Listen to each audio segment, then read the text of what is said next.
Rob the Movie Reviewer asks, is there a point in your life that you would like to change? If so, what would it be and why? I'm one of those people that believes if I go back and change something, something today is going to be different, and I really don't want it to be different. Everything is great right now. No, I would change nothing because I believe it would be different and I don't want it to be different. Most underrated and overrated TV show. Underrated TV show, I'm gonna have to say The 100, which is on the CW in America and E4 in the UK. I go on about this show all the time and I absolutely love it. Season 2, incredible. Let's get past the 4th episode of season 1, you're hooked, you're there, it's amazing. An overrated TV show, Family Guy. I've actually watched a couple of episodes of Family Guy. Don't find it funny in the slightest, or The Big Bang Theory actually. Oh god, that show. Most overrated / underrated movie. Most overrated movie is gonna have to be Gladiator. You all know how I feel about Gladiator. I understand that it's a really well made, acted and directed film by Ridley Scott, who's a genius, but I got bored. I did. And Avatar, possibly. Avatar, oh my goodness, that thing's overrated as hell. Underrated movies, I'm gonna have to go with The Fall, which is my favourite movie of all time. I've talked about it on this channel for days. Lucky Number 11 is another one that I love. Dread, Pleasantville, which is just an absolutely gorgeous film. Tons and tons. I have whole videos on underrated movies that you should just go check out. And his last question is, what movie are you looking forward to for the rest of 2015? Don't say Star Wars. All I can think about is Star Wars since the trailer and the poster came out. If I had to pick 3 movies I'm really pumped for the rest of 2015, it's got to be Steve Jobs, The Hunger Games Mockingjay Part 2, and The Revenant. Oh my goodness, those films can't come soon enough. Hereditary, I'm so sorry I butcher your name every single time in Q&As, and you watch my videos and comment all the time, I'm so sorry. Asked a bunch of questions. First one is, what's the name of your cat? We actually have 3 cats back in my hometown with my parents. At my parents' house we have Spock, insert picture here. He has actually registered at the vet as Mr. Spock, I know. We're cool people. And then we have Bonnie, insert picture here, who's wearing a lovely daisy crown that I gave her. She was super impressed with that. And we have Biscuit as well. Bonnie and Biscuit are sisters and Spock is the odd one out because he's a man and he's evil. His second question is, are you planning any trip outside of England soon? I actually am. I'm going to Budapest in Hungary for my birthday and I'm so excited. I've never been further than, I think, Turkey in Europe so far in my life, and I'm super excited to experience Budapest. It looks beautiful. His next question, I don't even think he wants to get into this, is there a different accent in England as there is to the US, and what are some of them? Oh my goodness, yes, so many. I come from Suffolk, which is kind of called the farming sort of county of England, and we're supposed to sound like farmers. We don't, and most of my friends don't either. I don't think I've ever met anyone with a proper Suffolk accent. But yeah, I don't think I have an accent. Literally my voice is so plain. But all of the accents in the UK, there's tons of them. There's like Newcastle accent, which is a Geordie accent, which you can find in kind of Sean Bean, like the way Sean Bean talks normally. He's northern. Always a fun time when your memory card starts to mess up on you when you're in the middle of a Q&A. So we're going to read off my laptop now, and I'm recording on my phone, so please excuse this horrible image quality and also the sound quality as well. Where were we?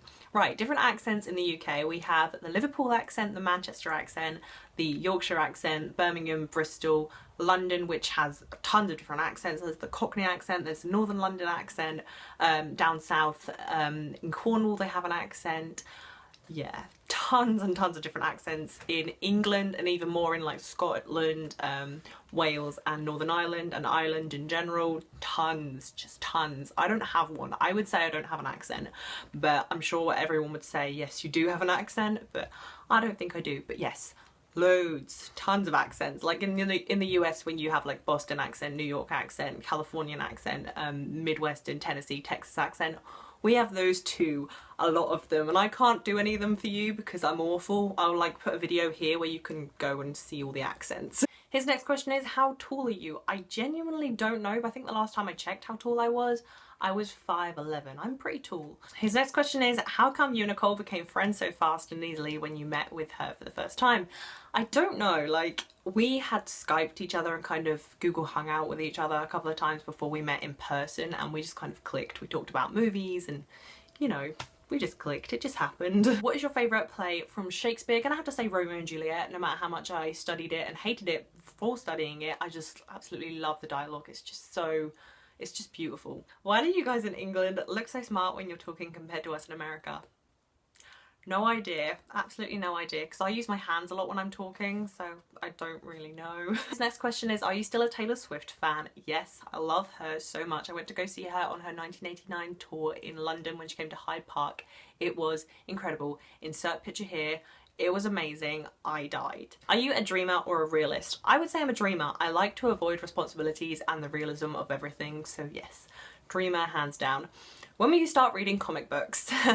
When I can afford comic books. Like, I go into the bookstore and I see graphic novels and I'm like, I want to read you so bad, but I have no money. I'm such a poor student. It's quite a sad thing, but you know, sacrifices. Are you a political person or not? I would say I'm not a political person. I follow the politics when they are like really in the news, but I don't have a lot of strong opinions on politics in the UK. How come you're so nice and cool? It's just a natural talent. Was born this way. I'm joking. I sound like such a horrible person. What's your favourite Disney villain? My favourite Disney villain is definitely Frollo from Hunchback of Notre Dame. He's an evil, evil creature. Just horrible. Do you believe in love and marriage, and why? Yes to both. I just think it's better to believe in them than not to believe in them. It's just better to, you know, look on the bright side of things. Yeah, definitely believe in them. It's easier that way, and it just, you know, gives you high hopes for the future. This is getting real deep right up in here. And his last question is, what's your favourite actress of the golden age of cinema? I really should know what the golden age of cinema is, shouldn't I? But at the top of my head, I'm absolutely blank. Can I say Grace Kelly? Does that count? There we go, Grace Kelly. Love Grace Kelly. Lauren Shippen from According to Tumblr, who I absolutely love. She's adorable. Go check out her channel. She's awesome. Asked, if there was one publication / media outlet you could be a film or TV critic for, what would it be? In the UK, probably Empire Magazine. I'm a really big fan of Empire Magazine. Love them so much. And in the US, how awesome would it be to be a New York Times film critic? Just amazing. AP Studios, whose birthday it just was and got a tweet from Jessica Chastain, and I'm really jealous of him, asks, who do you wish you could look like from a movie? Definitely Veronica from Heathers. Like, the 80s fashion in that movie, insert picture here, I adore. And she's played by Winona Ryder, who I absolutely love and think she's gorgeous and beautiful. Yes, Veronica from Heathers. Yes. And his second question is, what would happen if you weren't allowed to watch The Force Awakens? Wow. If someone stood in front of me and just, you know, separating me from seeing The Force Awakens, probably death. I'd probably be arrested at some point, because hell's no, I'm going to see that film. I have 3 tickets booked for that film already. Yeah.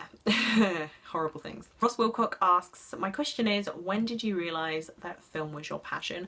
I think this is when I was going into sixth form from like high school, when I was turning from like 16 to 17 years old.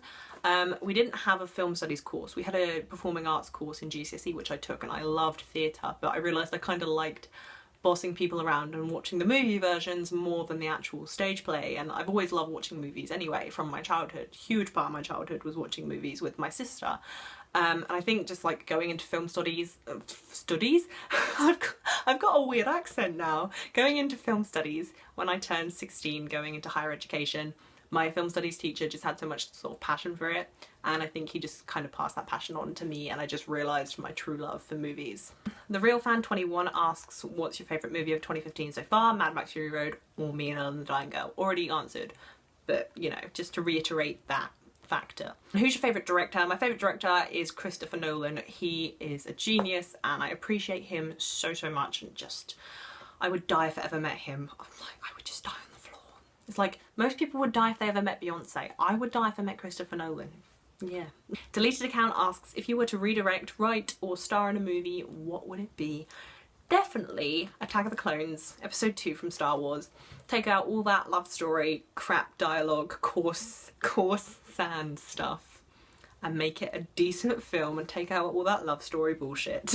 Jack Collard asks, what do you think is the most underrated movie of all time? Whoa, of all time. What is it with you guys and asking of all time questions? Because they're so broad. Oh, of all time, underrated movie of all time. It's not coming to me, no. Maybe The Iron Giant? The Iron Giant is so overlooked as an animation. Holy Jesus, is that an amazing film. What's Up Jessa asks, favourite childhood movie and TV shows? I actually really want to do a full video on this, but favourite childhood movie? Gonna have to say A Little Princess, because I love that movie now. I love that movie in my childhood. It was just amazing to me. I would sit there and watch it and watch it and watch it. All the Disney classics as well. I'm just going off on one. I will make a separate video for this. And TV show wise, I loved Pokemon as a child. Absolutely adored Pokemon. Yes. Second question, which is a question I love. On a scale of 1 to 10, how excited are you for The 100 season 3? On a scale of 1 to 10, I'm about 1,000. I'm so excited. All of my full TV shows are back, and I was expecting to see The 100 season 3, but then they postponed it to January, and the set pictures are killing me inside. And yeah, I'm so excited. What's Up Jess's third question is latest TV show obsession. I started watching The Walking Dead at the beginning of October because I thought, you know, need a new TV show to keep me distracted from my uni work, and I've almost finished watching all 5 seasons. And I'm obsessed with it. I love The Walking Dead so much. Question number 4 is, if you could have any cast you wanted for your first feature film, who would it be and why? 5 actors go. Okay, 5 actors go. Jennifer Lawrence, Jake Gyllenhaal, Leonardo DiCaprio, Kate Winslet and Meryl Streep. Don't know, those are just all my favourites bunged into one. How amazing would that movie be though? What's Up Jess's last question is, last song you played on your iTunes. 2 iTunes they go.